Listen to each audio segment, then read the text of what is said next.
Every car enthusiast knows about the Yugo, the Pinto, and the Edsel. But automotive history is filled with disasters that have been completely forgotten. Cars so bad that even their manufacturers tried to erase them from memory. Today, we're uncovering 15 cars that failed so spectacularly they've been hidden in the shadows of history. No celebrities made them famous, no movies gave them second chances. These are the forgotten failures. Let's start with number 15. 1991 Saturn SL. What made it terrible? Despite Saturn's revolutionary no-haggle pricing and rust-resistant plastic body panels, the SL was plagued with serious issues.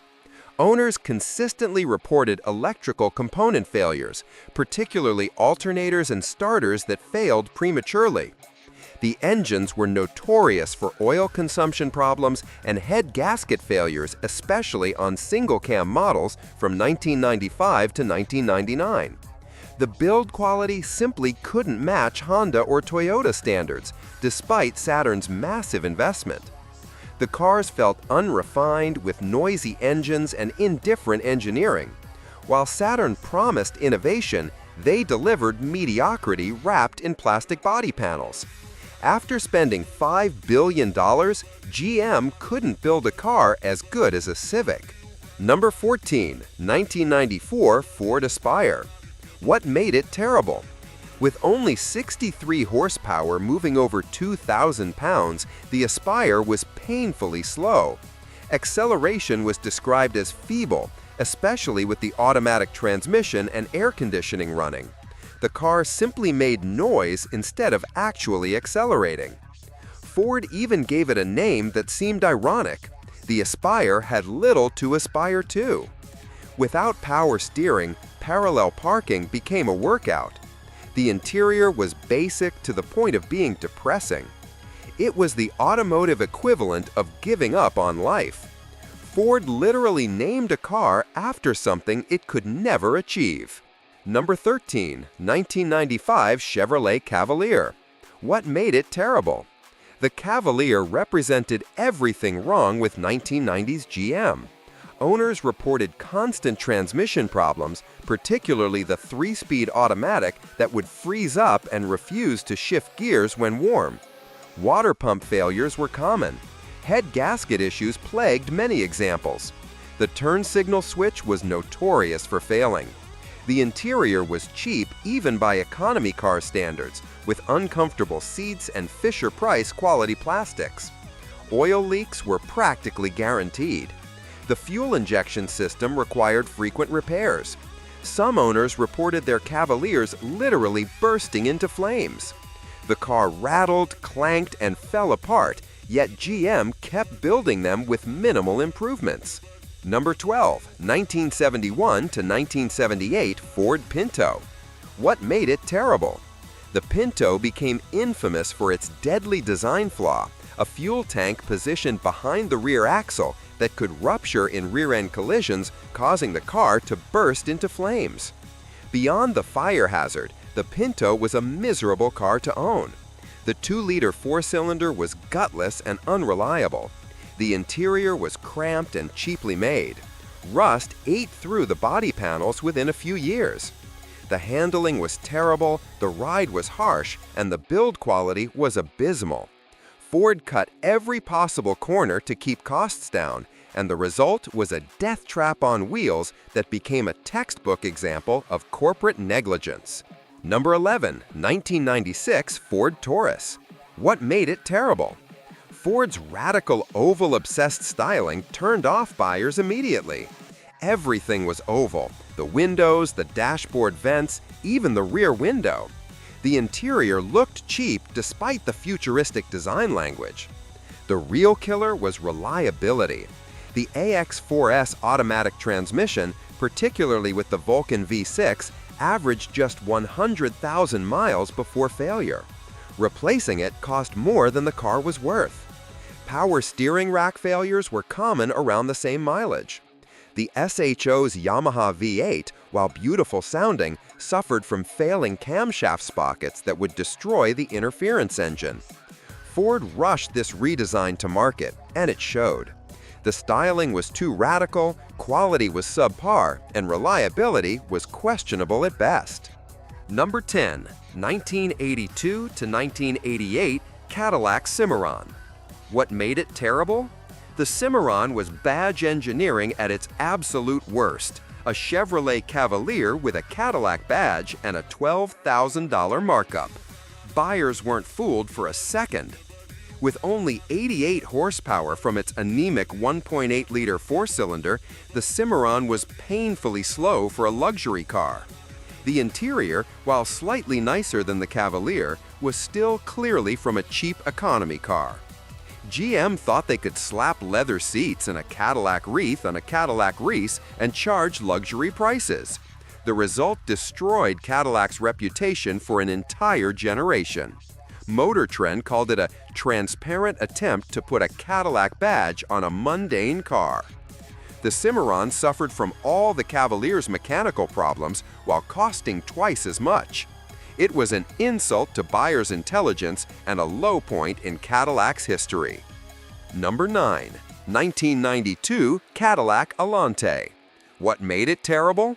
Priced at over $50,000, the Alante cost nearly twice as much as a Corvette but delivered Mercedes SL performance with Cadillac reliability, which is not a compliment.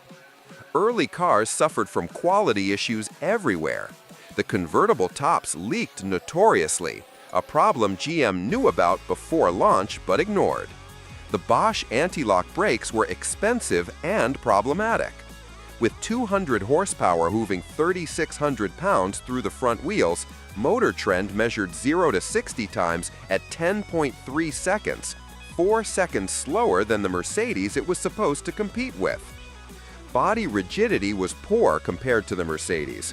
The expensive Pininfarina-designed Italian bodies were flown to Detroit on specially modified 747s, but they couldn't hide that this was still a front-wheel drive Cadillac underneath. By the time Cadillac fixed the problems for 1993, it was too late. Number 8. 1987 to 1991 Chrysler TC by Maserati. What made it terrible? The TC was supposed to be a luxury convertible combining American and Italian engineering. Instead, it was a $35,000 LeBaron convertible with a Maserati badge, and buyers knew it. By the time the TC reached dealers in 1989, it had been in development so long that it looked outdated. Worse, Chrysler's own LeBaron convertible looked nearly identical and cost $15,000 less. The Maserati-tuned 2.2-liter turbo four-cylinder produced just 200 horsepower and was plagued with reliability issues. The build quality was questionable despite the Italian involvement. The car suffered from electrical problems, oil leaks, and turbo failures. Chrysler hoped Maserati's name would justify the absurd price premium. Instead, the TC became a cautionary tale about badge engineering and poor timing. It was too expensive, too slow, too unreliable, and too similar to cheaper Chrysler products.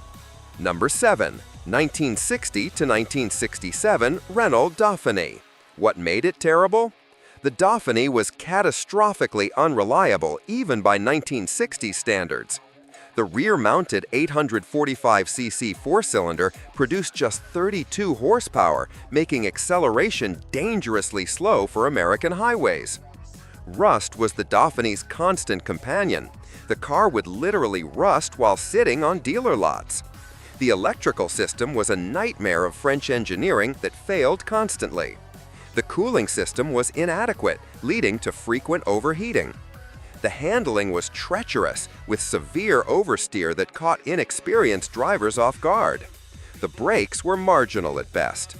Build quality was so poor that panels didn't align and water leaked through every seal.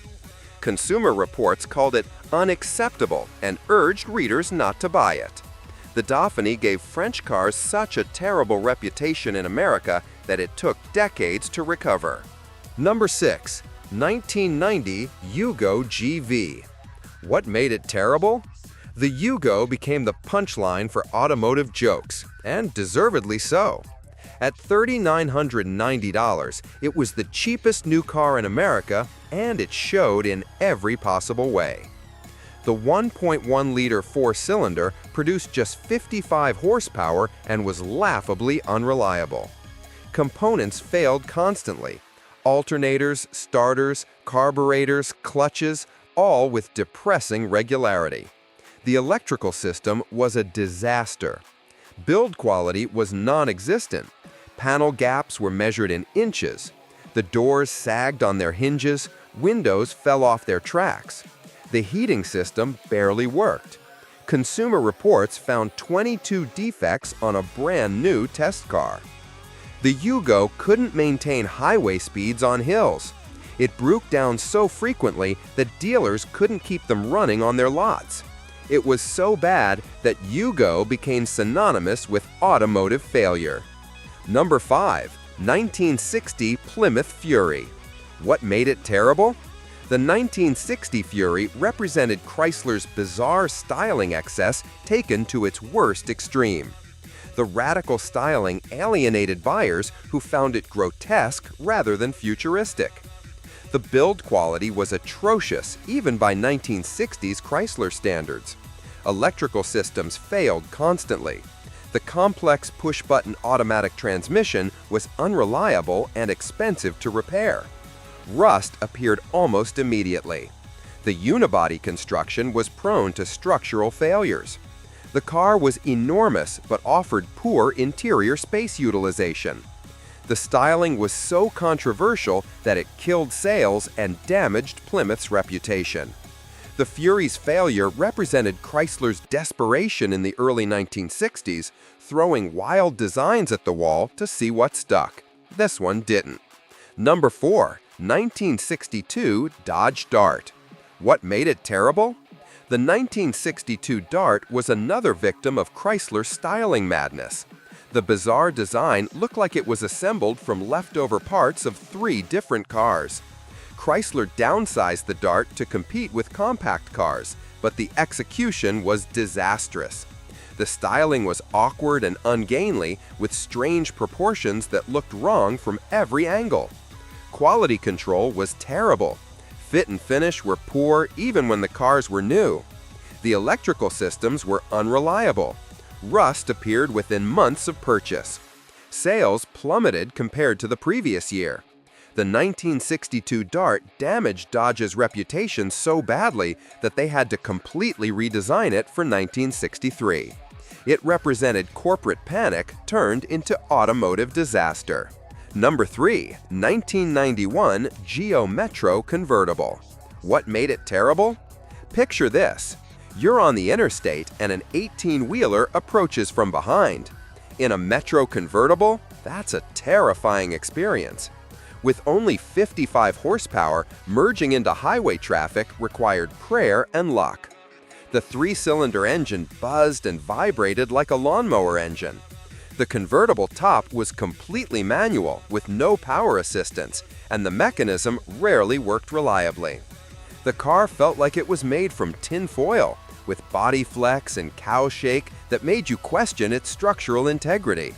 While fuel economy was excellent at 40+ miles per gallon, that came at the cost of comfort, refinement, and any sense of safety. You'd be hard-pressed to find a more embarrassing vehicle to be seen driving in the 1990s. Number 2. 1995 Land Rover Discovery. What made it terrible? The Discovery's reliability was so poor that Land Rover had to change the model name in some markets to escape its terrible reputation. Blown head gaskets were practically guaranteed. The electrical system was a nightmare of Lucas components that failed with depressing regularity. Owners constantly dealt with failed window regulators, leaking sunroofs, transmission problems, cooling system failures, suspension bushings that wore out prematurely, and rust that appeared seemingly overnight. There's an old British car joke. Why do the British drink warm beer? Because Lucas makes their refrigerators. The Discovery could take you anywhere you wanted to go once. Getting it back home was another story entirely. The third-generation Discovery was so bad, Land Rover renamed it the LR3 in North America just to distance itself from the terrible reputation. Number 1. 1996 Pontiac Grand Am. What made it terrible? Despite Pontiac's 4 attempts at building the Grand Am, they still couldn't get it right by the 4th generation. The 2.4-liter quad-4 engine was notorious for being rough, loud, and unreliable.